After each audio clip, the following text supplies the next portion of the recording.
নিজের ভুল বুঝতে পেরে রায়চৌধুরীর বাড়িতে এসে সব সত্যি নিজের মুখে স্বীকার করলে জ্যোতির্ময়। হ্যাঁ বন্ধুরা, এমনটাই দেখা যাবে। বিস্তারিত জানতে ভিডিওটিতে লাইক দিয়ে চ্যানেলটি সাবস্ক্রাইব করে দেখতে থাকো। গল্পের শুরুতে দেখা যাবে যে ছুটিকে রায় পরিবারের সকলেই খুব ভুল বুঝে। অবির মাও ছুটির উপর খুব রেগে যায় আর স্পষ্ট করে বলে দেয় যে আমার স্বামীর অপমানের জন্য আমি তোকে কখনো ক্ষমা করব না। ওই মানুষটা অনেক কষ্ট পেয়েছে, সেটা শুধুমাত্র তোর জন্য। তুই লোকগুলো চলে যাওয়ার পর আমাদের কথাগুলো বলতে পারতি না? তোর সেই মুহূর্তে কথাগুলোর জন্য রিয়াক্ট করতে হতো। অবির মায়ের কথাগুলো শুনে ছুটি তো খুব কষ্ট পায়। ওইদিকে অবিও দেখা যায় যে কাট করে বলে ওঠে যে আপনার বাবা যে আসল খুনি নয় সেটা কিন্তু আমি জানি না শিওর, কোনো প্রমাণও পাইনি। শুধুমাত্র আপনার সঙ্গে কন্ট্যাক্টে আমি বিয়ে করেছি যে আপনার বাবাকে আমি ছাড়াবো, তাই বলে এই নয় যে আপনি এইভাবে ওই রোমা কাঞ্জালদের উপর রিয়াক্ট করবেন। আপনার জন্য বাড়ির প্রত্যেকটা মানুষই কষ্ট পাচ্ছে। আর তখন অবির কথা শুনে ছুটি তো আরো ভেঙে পড়ে। অন্যদিকে দেখা যায় জ্যোতির্ময় নিজের আনন্দে বসে কফি খাচ্ছিল অফিসে। আর তখনই তার কেবিনে প্রবেশ করে মিঠুন।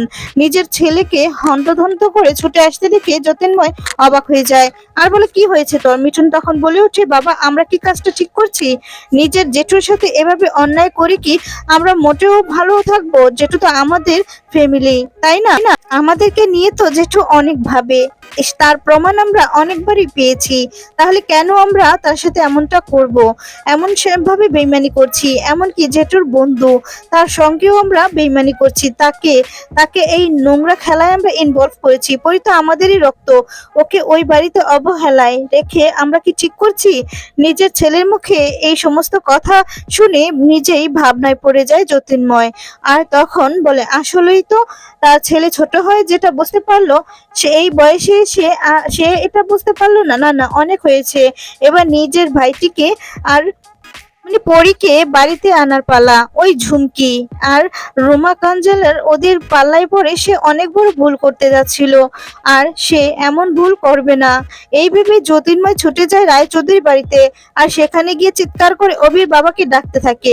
অবির বাবা নিচে নেমে এসে জ্যোতির্ময়কে দেখে অবাক হয়ে যায় আর ভেবেই নেয় যে হয়তো রোমা কাঞ্জালাল। আর তখনই দেখা যাবে যে এবার হয়তোবা তার ডিলটা ক্যান্সেল করার জন্যই জ্যোতির্ময়কে পাঠিয়েছে। অভির বাবা যখনই কিছু বলতে যাবে ঠিক তখনই জ্যোতির্ময় বলে ওঠে যে দাদা তুমি আমাকে ক্ষমা করে দাও, আমার দাদার মতো তো তুমিও আমার দাদা হও, আমি ভুল করেছি।